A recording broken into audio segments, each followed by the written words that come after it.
want to remind you that once again that November 30th is our family Sunday. It's a special Sunday. We worship as a family. People, kids 3-year-old and under, they go to the class, but everybody else stays in the sanctuary or in the gym, as we call this place. And we're going to have some fun together. Last time we played some games, some Bible games. We're going to do some Bible games again this time. I'll give it a devotion. We're going to have worship. We have a devotion, but then we're going to play some games together as a way of just living John 10:10. Jesus said, I came to give life and life abundantly. Right? And that abundantly life means to have some fun together, to enjoy life. So we're going to enjoy a Sunday morning of laughter and just fellowship in a different way. And I can't wait for that Sunday. And I hope you come and make it a special alert on your calendar to be here, because it's going to be a fun one. It's going to be great. Carter and Amanda, they're funny together, so I can't wait to see them do whatever they do so we can laugh at them. Yeah, laugh at them. I don't know. How not to wreck your life. That's the sermon series we are in. I mean, I know it has been a difficult sermon series to preach because it has been so deep at times, right? We have talked about so many things that it will be hard to summarize it all here. But the main idea is this, right? We're studying the book of Proverbs because we have made some dumb mistakes in life and has cost us dearly, right? And we're like, I can't do this no more. I can't go no longer acting or behaving or saying these things. And so I need a change. And the book of Proverbs really guide us into that change. And that's why we are trying to, where we're learning together throughout this series. Today we're going to talk about something that we all live in and we all have made mistakes in, and it's called relationships, right? Today we're going to talk about how not to wreck our relationships, how not to destroy something that we were created for. We were created for connection. We were created for relationships. But if there's one thing we're good at, it is wrecking them, destroying them, and bring a lot of pain and suffering to you and to those around you. So the theme for you today is this: don't let the drama or the distance define you. A lot of us live in drama, right? There's a lot of drama in our families, in our personal lives. We say and do things that cause pain and heartache, and that's called drama. And then because of the drama, we distance ourselves from people. And so the book of Proverbs, especially what we're going to study today, really tells us, listen, don't let the drama and the distance that you have created define who you are. You know why? Because healthy relationships takes work, takes time. Whether it's with your spouse or with your roommate, with your coworker, Proverbs gives us wisdom for connecting without chaos. Wouldn't it be great to have relationships without chaos? Wouldn't that be awesome? It is possible. And the book of Proverbs guides us through it, and we're going to talk about it today. Listen. It is very possible to wreck your life and never, never, never, never touch a bottle of alcohol. It is very possible to wreck your life and never, never break one law. Or never spend one night behind bars. It is very possible. You know how? All it takes is one broken relationship. All it takes, one broken relationship. That's what ruins family. That's what destroys families. That's what splits church. That's what gets people fired in their workplace. That's what causes the people to silently carry the wounds of their youth into their marriage, into their jobs, into their friendships for decades. When we tend to think when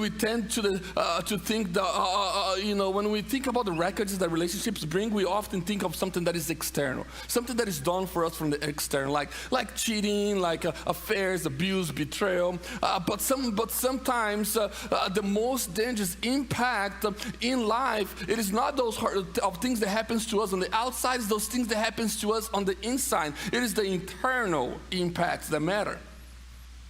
The relational implosions that happens in the heart, that creates the cold wars in the kitchen, that creates a decade of silent resentment to a parent or to an uncle or aunt, a friendship that ends up in ghosting, marriages that drift into isolation. Here's the truth: you can be incredibly successful in life. have a ton of money in your checking account, or your banking account is a healthy one, right? You can have a lot of respect on your workplace, and people must respect there. You were a president, a CEO, or maybe a manager, or maybe just a worker that people look up to, and it's like, man, I want to have the work ethic of this person. And you can even have a ton of followers on social media and still be relationally bankrupt on the inside. You can have all these great things and still be bankrupt on the inside. And the book of Proverbs knows that. It was written before smartphone came around, before email, before emojis, before therapy sessions. And yet, its wisdom speaks directly to the masses of the 21st century life. Isn't that crazy? How a book written years ago speaks directly to the mass of our lives. Because reality is we are all messed up. We are imperfect people living broken lives. But we know of a God who can and will direct us into a path of fulfillment, of thriving through His Word.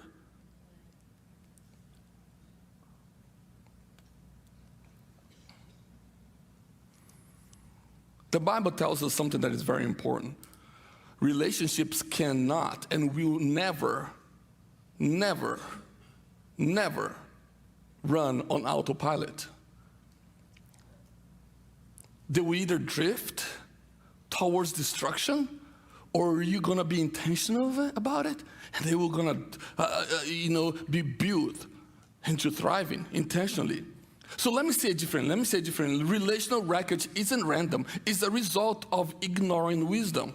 Let me say it again. Relational wreckage isn't random. It's a result of ignoring God's word, wisdom. So today we are not just going to look at what to avoid. We're going to look at how to build great relationships. We need to embrace the fact that we were all made for connections. But not every connection is a healthy one. Not every circle is a wise circle to be part of. And not every offense should be handled the same. So I don't want to be naive here, and I don't have time to tackle everything that has to do with relationships, of course, right? But what I want you to hear is that there is a way of thriving in your relationships. And sometimes some of those relationships that we have that are toxic, we just need to create boundaries around it that will protect our hearts, that will protect our minds. But you still got to give people a chance.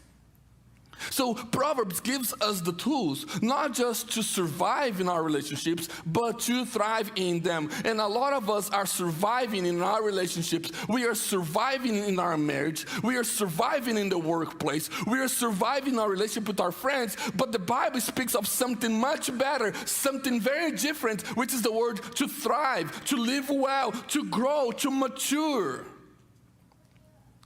So let me ask you this question. How do you personally avoid the wreckage in the relationships that matter most to you? What do you do when the relationship matters that keeps it from growing south? Proverbs, the book of Proverbs, gives us 3 very important truths that is designed to help us create the guardrails around our life and our relationships. But I got to warn you, they're not easy. They require some humility, some awareness, and above all, some wisdom. So we jump right into the first one. The first one comes from Proverbs chapter 17, verse 9. This is what it says. Whoever covers an offense seeks love, but he who repeats a matter separates close friends. Whoever covers an offense seeks love, but he who repeats a matter separates close friends. I think we need to talk about this idea of covering offenses and repeating matters. So let's be real. Relationships are hard. People are messy. And the closer they are to us, the deeper is the wounds that they cause, right? The more the words and their actions cut deeper. The closer they are, the deeper is the cut. You will be hurt, and that's true. But here's another part of that, is that you will hurt people too. If there's 2 facts in life, it is this, is the fact that people will let you down and will hurt you, and that you will let people down and that you will hurt people. Those are facts. But what happens next is where wisdom comes in. And I think this is where Proverbs 17 is so powerful to us. The Hebrew word for cover here is the word kasha, which means to conceal, to clothe, to forgive by not exposing. To forgive by not exposing. I mean, we live in a world today that when someone make an offense against us, we know what we do. We go onto social media and blast them out, letting the whole entire world know what they did against us. And the Bible is telling us, listen, there is a better way of dealing with people who hurts you. And it's not blasting it out on social media. It's the same word that is used in Psalm 32:1. When it comes to how God acts towards us, towards our sins. This is what it says. Blessed is the one whose transgression is forgiven, whose sins is covered. To cover an offense doesn't mean to ignore or to enable abuse. It means choosing to love over retaliation. And that's exactly what Jesus did for you and I. This is exactly what God did. God doesn't blast it out, all your sins, to people around the world to see it. No. He in his life, in his secret, in his private place, he forgives you. He covers it up. He doesn't show the whole entire world as a way of leveraging things for him. And I think we need to learn to do the same. To cover is to forgive by not exposing. Here's the and the opposite of that is repeating matter, which in Hebrew here is the word shana, meaning to return, to repeat, to do it again and again and again and again and again. And this repetition isn't just about the repetition itself or like about gossip. It's not just about gossip, right? Like a gossip and I keep going, just talking about it. No. It's a little deeper than that. It's about stewing on something. It's about rehearsing the wrong that has been done to you over and over and over and over and over again. It's reposting it emotionally, playing back it in your mind or sharing it with someone else to get them on your side. So it's like when it says the repeated thing, he's talking about like the person who got offended and the only thing that they keep thinking about is how that person offended them, how that person offended them, and they keep rehearsing the whole thing, and then they respond emotionally to the things that's going on that the people did against them. And then you go tell people so that they'll be on your side of the camp. How do you keep gathering people to armed up towards you to help you out? Let me give you an example of this. Let me try to give you a day-to-day example of how this happened. You have a close friend, and for years you got been very, very good friends, and one day your friend says something that you don't like. They text you something that genuinely hurts you. Maybe that person sent it out of frustration, or maybe that person didn't even think about it. But here's the thing, you felt this thing. It hurt you deeply. You screenshot it, right? And you want validation. You want like, whoa, somebody hurt me. Somebody else got to come and help me through this. So you want some validation. So you send it out to another mutual friend, the caption, the screenshot of that text. And you say it on the top of it. Can you believe he or she said this? In that moment, as soon as you send that text, you know what you just did? You multiplied the wound. Right? You have now involved someone else into the conversation. The original friend is not even asked if you could, if someone else could be introduced to this. No. He just come up and start to realize, well, there is a second conversation happening about me, and I don't even know about it. Trust erodes, friendships end, relationship ends because of gossip, because of this repeatedness in the mind, in the heart of the offense being done. Well, Pastor Sam, I need some support. How I can? They hurt me. I need some support. How can? Do you want to know how a better way to deal with this? The biblical way. Instead of texting a friend and ask them to support you, why don't you text that friend that offended you? Hey, that really hurt me. Can we talk about this?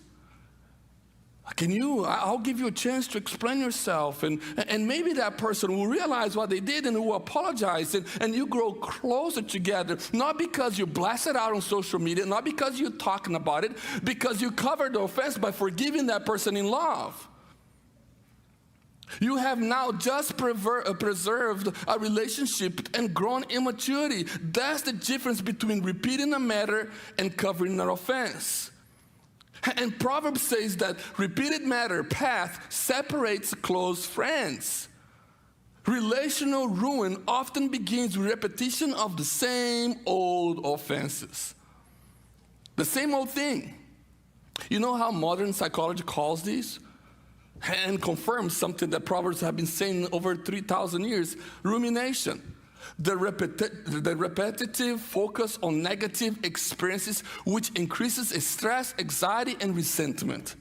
I mean, if there's one thing I know about humankind, is that we are very good in focusing on the negative things that has happened to us. Isn't it? If it is a negative experience, we remember that for the rest of our lives. But if someone asks you what was good this week, people are like, well, I don't know. Now ask the person, what was bad this week? Oh, they'll come up with a laundry list for you. I'm good at that too. But that increases stress and anxiety and resentment in our hearts. We all remember the words that hurts, don't we? According to research from the American Psychological Association, rumination actually strengthens the narrow pathways of hurt. The more you think about what they did, the deeper is the cut. Like the brain learns this language of ours of just thinking about what's negative. Like the more you ruminate over the things that has been done to you, there is a narrow pathway that are built around it. Your brain is rewired to be a negative brain. Think about that. But choosing to do what the Bible says, to cover an offense, rewires those pathways in not a repressive thing, in a freedom thing, in a release of things. Dr. Everett Worthington, a clinical psychologist and leading researcher in forgiveness, writes this: forgiveness reduces the emotional pressure cooker of unresolved hurt. It doesn't erase the memory, but it releases the power it has over you. So when Proverbs tells us to cover an offense, it is not telling us, be weak. No, it is not weaknesses. It is not weakness. It is strength under control. It is choosing your future over your feelings. It is choosing connection over division. It is how love wins when bitterness begs to stay. It is the bold decision to invest in your future without allowing your past to manipulate it. But we live in a collective culture. And back in Israel, we don't live in a collective culture that understood the importance of covering someone's sin, right? Israel and Eastern societies preserves relational harmony. And it was essential for their survival, right? Essential for their identity. So like if one was tagged with something, the whole family was tagged with that. So exposing everyone's offenses would tear the fabric of society down. So instead, wise individuals learn when to confront and when to cover, because it has a lot to take. There's a lot of that was at stake. Survival was at stake. Identity was at stake. So you choose wisely what you'd confront and what you would not. But we live in a very different world. We live in a Western individualistic world. By contrast, we prize justice, expression, and calling out the wrong. We live in a world where we think that we all have the power to point a finger at someone else's faces and say, you are wrong about this, I am right about this. We want justice at all costs. What in the world have we come to? How can we get to this place in the world right now where we think that we can call people out for wrongdoing and forget the wrong that we ourselves do? It is so easy to point a finger in someone else's life and forget to remove the log that is right in front of your face. Didn't Jesus taught us a lesson when he met the lady who committed adultery? When they were about to stone her for the sin that she has committed, and he kneeled down and he wrote it in the ground, and the religious leaders, the ones who could call people wrong out, were like, Jesus, we're gonna stone her. She got caught in adultery. And Jesus is like, well, the first one who has never sinned, throw the first stone. Nobody did it. Why? Because they understood that the authority of justice and wrongdoing doesn't lay in the hands of humans. It does hand in the hands of God. Let me tell you this, all the wrong that has been done to you and I will be corrected in the hand of Jesus. And one day, every knee will bow, every tongue will confess that Jesus Christ is Lord, and we're going to be sitting face to face with him, and we will be given an account for all the things we have said and done. It's not your job to bring justice into the world. It's not your job to call things out. It is God's job to move in the hearts of the right people at the right time to do the right thing, and you got to trust him.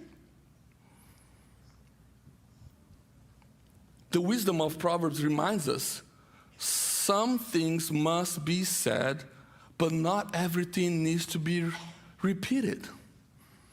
Let me say this again. Some things must be said, but not everything needs to be repeated. Think about the text you have typed it 3 times and you delete it, right? Think about the passive-aggressive jab you want to throw at that family group chat. I have some of those. To my in-laws, by the way, not my family. That's a joke, and they're watching, so I'm sorry, it's not. I'm sorry, it's a joke. Think about the story you keep telling others about how so-and-so hurt you. Listen, wisdom asks, is this healing or is this rehearsing? It is building or is it breaking? Is this love or is this leverage? Am I using this situation to leverage me out so people will come my way? And even though I know I have some wrongdoings and I want to come on top so people will come and put me there? Listen, when it comes to covering, we need to learn from Jesus himself, the way of restoration. In John chapter 21, there's a fantastic story about Jesus, how he modeled this beautifully. And it has to do with Peter. Peter denied him 3 times.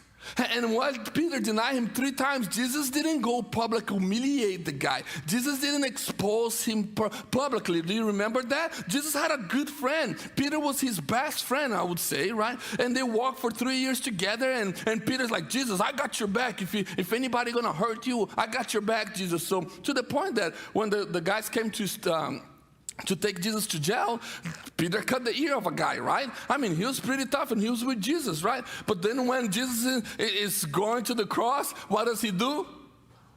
I mean, he denies him 3 times. He denied Jesus 3 times, and Jesus didn't put on Facebook or Instagram, Peter just denied me 3 times. How dare Peter to do that? No. What Peter did in public, you know what Jesus did? He restored him in privately. Listen, in John chapter 21, there's this beautiful story. Peter is Jesus is died and is in the tomb, and he's resurrected, and and some of the guys are lost their mind, they're going back to fishing, and Peter and the disciples are back fishing, and Jesus is resurrected and go to the beach, and they see Jesus from afar. They see Jesus from afar and they run, and Peter jumps in and comes swimming and come to Jesus and got to Jesus. Jesus had a breakfast. Jesus made a breakfast for Peter. So Peter comes out and Jesus had a breakfast there, and in that moment, their lives were restored. Privately, a private conversation between Jesus and Peter restored their relationship. It was a little conversation. Jesus asked him a question. Do you love me? Do you love me, Peter? And I love this story. And one of the things that I love about this story is the fact that, Peter, I think about Jesus, right? He cooked some fish for Peter and they were eating breakfast. And I was looking I always think about that past, did the Peter and the other disciples saw the fish going down? Because Jesus was transparent, because he came. No, he rose from the grave, he's going through walls and all this stuff. And I'm thinking can you see the fish going down? No? Okay, all right. That's where my mind goes. I don't know where your mind goes, but that's what I'm seeing. Is he chewing the fish just right? You know what Jesus does with Peter right there? He covers the offense, the denying, with grace, truth, and love. And that's so powerful for me. And that's what I believe is the lesson for us. We must cover by forgiving people through grace, truth, and love. And Peter learned from Jesus himself and echoes what Jesus did and what Proverbs teach in 1 Peter chapter 4, verse 8. This is what Peter said. Above all, keep loving one another earnestly, since love covers a multitude of sins. Where did he learn that from? From Jesus. From Proverbs. He wasn't saying sweep everything under the rug and forget about it. That's not what he's saying. He was saying if love is your lens, you won't always need revenge as your weapon. Followers of Jesus must drop this revenge mentality. Revenge belongs to whom? To whom? To the Lord. Not to you. The bottom line is this: don't let your loyalty and be outlived by your offenses. Covering an offense in love is what keeps relationship from becoming a war zone. The second truth is found here, Proverbs 27:17. Iron sharpens iron, and one man sharpens another. Many call this verse an accountability mandate. Reality is you can't sharpen alone, which becomes our call to mutual accountability. And that's what this is about. You can't sharpen yourself alone. You can't grow alone. You need other people to come alongside you. So this single proverb has been quoted in leadership circles and men's and women's retreat, youth groups, discipleship programs for decades. But it often, in my opinion, is not talked about. It doesn't explore the full weight of that verse. So this isn't just a feel-good motivational verse, and that's how it is used at times. It's it's a motivational thing. It's no, this is not a motivational verse. This is a spiritual grit, a relational friction. It's two parts coming together over and over and over and over again for a different result. The Hebrew word for sharpen here is the word shadad, meaning to be keen, to be alert, to make incisive and more effective. It implies improvement through impact, intentional contact that enhances utility. Intentional contact that enhances utility. This verse pictures two blades clashing, not passively resting on each other. No, beside each other. No, the only way for one blade to sharpen another is through repeated, deliberate contact. Sparks fly, edges clashes, and something better emerges. In other words, sharpening doesn't happen in isolation. It happens in community. You can't get to a better version of yourself. You can't get to what God has planted you to be, or planted you to be, or created you to be in isolation. You need brothers and sisters in Christ to get to that place. But our culture, though, sells a different version of things, a different vision of hyper-independence. Do you? Stay in your lane. Don't tell me what to do. While boundaries are essential, this kind of rugged individualism turns accountability into an enemy. But wisdom knows otherwise. You can't self-diagnose all your blind spots. You need people who can see your soul clearly even when it is uncomfortable. Listen, you need people to look at your life and to say, hey, there are some areas that you need to improve. I love when people come to me. It's like, oh, Pastor Sam, I'm having a problem and I need accountability, but I have a buddy of mine. Him and I are going through the same problem, and we're going to keep each other accountable. And I'm like, are you listening to yourself? You both have the same blind spot, and you're trusting each other to sharpen yourself? That's dumb. I said BS in the first service, blowing smoke. Don't be hearing things that I don't say over here. I'm like, that's BS, man. Are you kidding me? If you have a blind spot and that person has the same blind spot, how is it that together you sharpen each other? You know what you're doing? You're getting someone that will tell you what you want to hear. And that's not sharpening, that's comforting. And we live in a world that we are all about comfort. We are running around life with helmets and pads and everything, and we don't even go on a bike, on a skateboard anymore because we are afraid we're going to hurt ourselves or hurt somebody else. That's a fact of life. To sharpen each other means that someone got to come towards you and share the truth with you in love. Tim Keller, a pastor, a theologian, one of the best on the 21st century, passed away with cancer not too long ago. He said this: true friendship is two people speaking the truth in love to one another when the truth is what? Hard. That's sharpening, DCC. That's what sharpening is about. Who in your life has the permission to confront you?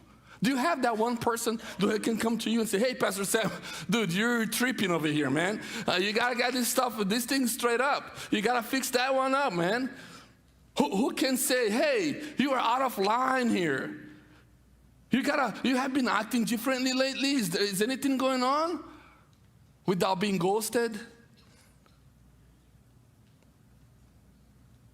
The question is, does the relationships you have make you sharper or just more comfortable? What is it? It is often said that you become the average of the 5 people you spend the most time with. That's not just a motivation theory. No. It's a spiritual trajectory. If you are surrounded by the 5 people who are telling the same thing you are wanting to hear, then you are in a trajectory of destruction for your own life. You gotta have some intruders in there. Some people who's going to tell you the truth. Some people who's going to point it out, the sins in your life, with love and truth for sure. For sure. If the people around you only tell you what you want to hear, you're not being sharpened. You're being dulled by affirmation.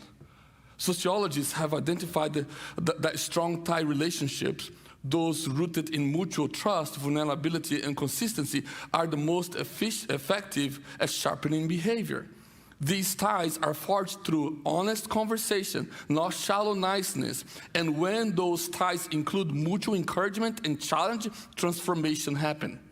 This is sociologists, right? This is not Christian people. This is like, well, not necessarily, I don't know, right, necessarily who they are, but I got this from an article, and this is what they're saying. The sociologists have identified that strong tie relationships, those rooted in mutual trust, vulnerability, and consistency, are the most effective at sharpening behavior. We want to punish people to sharpen their behavior. Doesn't work like that. You know how it works? Mutual trust, vulnerability, and consistency. And he goes on, these ties are forged through honest conversation that nobody wants to have in the 21st century. Not shallow niceness. That's all that we want to do is to be nice to people. It's the biggest lies we have. I have a friend of mine who tells me, I hate the word nice. And at first I was like, you're tripping. And now I'm like, I think you were right. Shallow niceness, and when those ties include mutual encouragement and challenge, transformation happens. Dr. Harry Cloud, a Christian psychologist and author of the book Boundaries, a great book, by the way, says people grow when they are provided both grace and truth. Grace alone keeps people stuck. Truth alone crushes them, but grace and truth together leads to growth. Right there.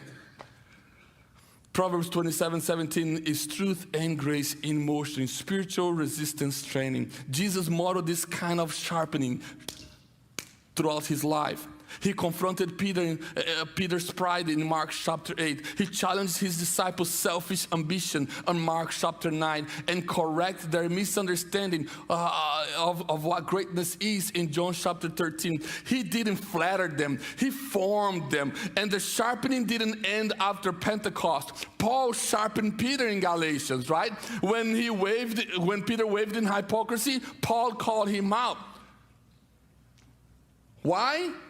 Because you aren't designed to coast through community. You were designed to grow in it. Let's not romanticize sharpening. It hurts. It brings some pain. It is painful when you got to look at your in the inside and change. But so does staying dual. The question is, do you have the kind of relationship where sparks can fly, but love still holds on? Do you have that friend who sticks? We need to rediscover faithful presence in a world of relational relationships. And I think that's the third point.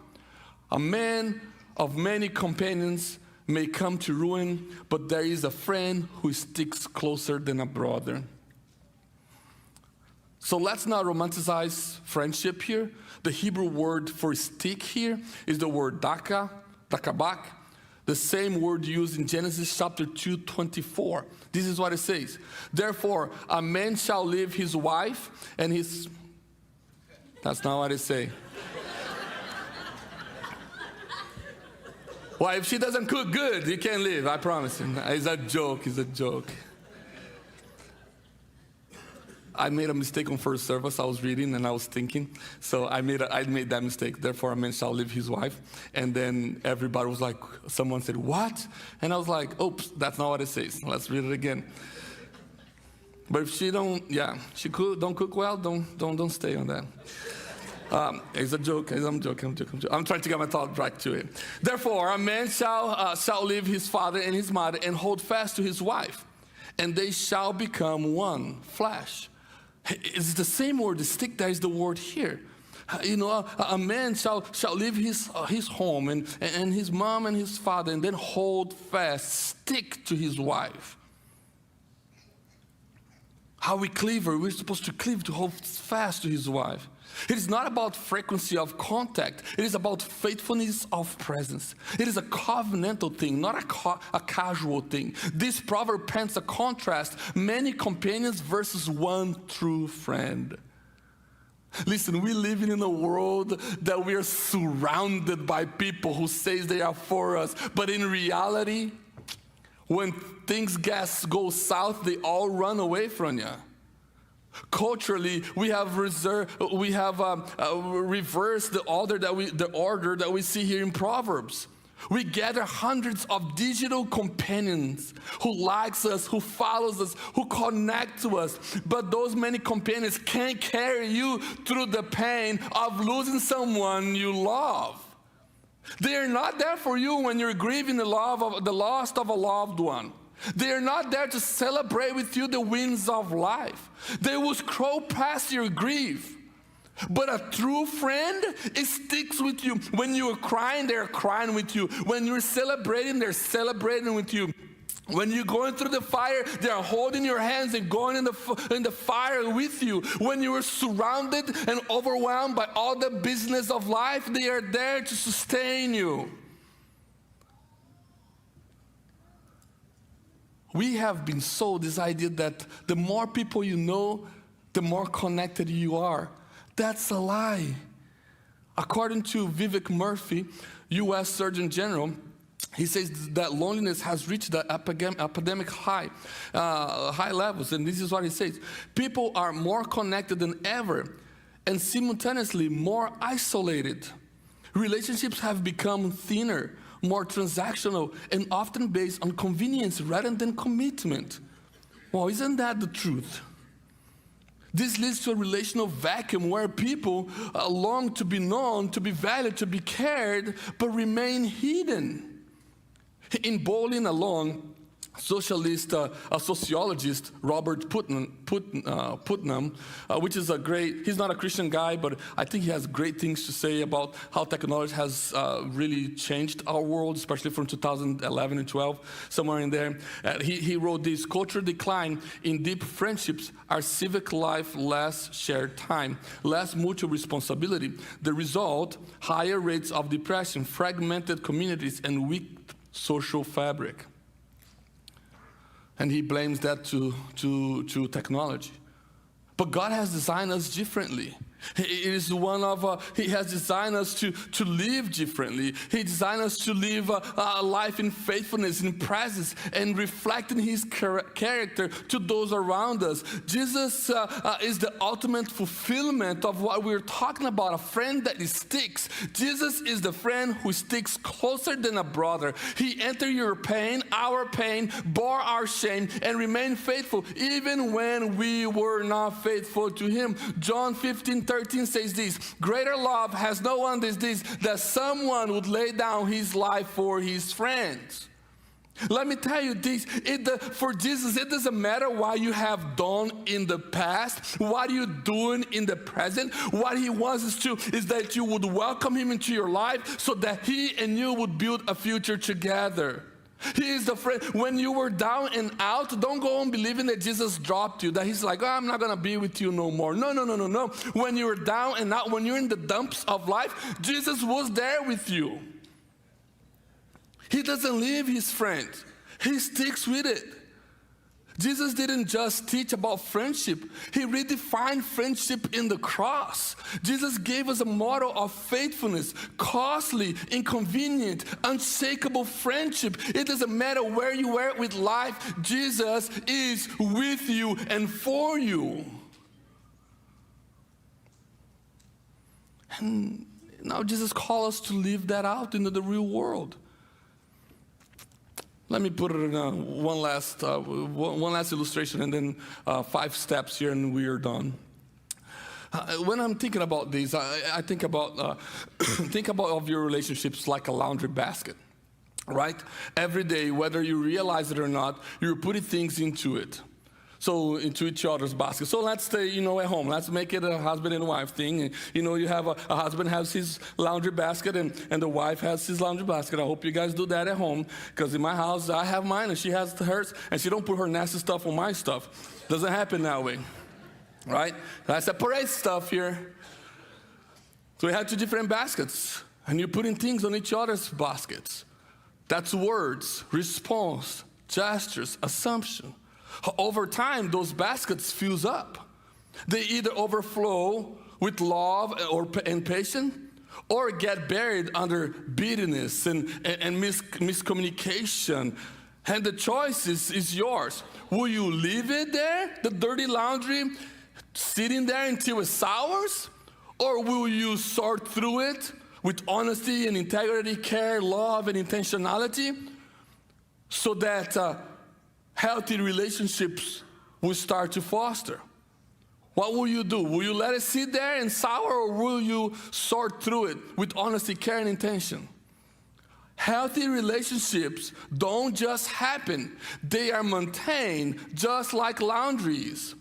Overlook it for a long time, it will stink. Tend to it regularly, and peace stays possible. If we're not going to be washing the laundry at home by talking to each other with respect, with love, with admiration to one another, with intentionality, with care, with honesty, integrity, then you're going to let those things sit there and they're going to sour. And we all know what a sour laundry smells like, don't we? Oh, you guys have never left that. Leave an undie there. That's the reason why I said that. Leave an undie there for 3 weeks. You think I'm joking? See, we laugh here, but we do the same thing when it comes to our words and intentions and attitudes towards one another at home. We don't tend to it. We don't get invested on it. We're not intentional. We just let it sit there and we hope that will go away, and it doesn't. So let's tend to our laundry. Here are 5 things, fast. Cover offenses, not character. Proverbs 17:9, be quickly to forgive, slow to broadcast. Love gives people the dignity of repair, not the sentence of shame. Let's stop shaming people. Let's bring dignity to people by repairing the relationship through love.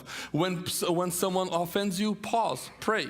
Then choose one choose one of these 2 options. Overlook with love or address it with grace. That's the only 2 options you have. Invite sharpening. Proverbs 27:17, give someone permission to call out the dull parts of your life.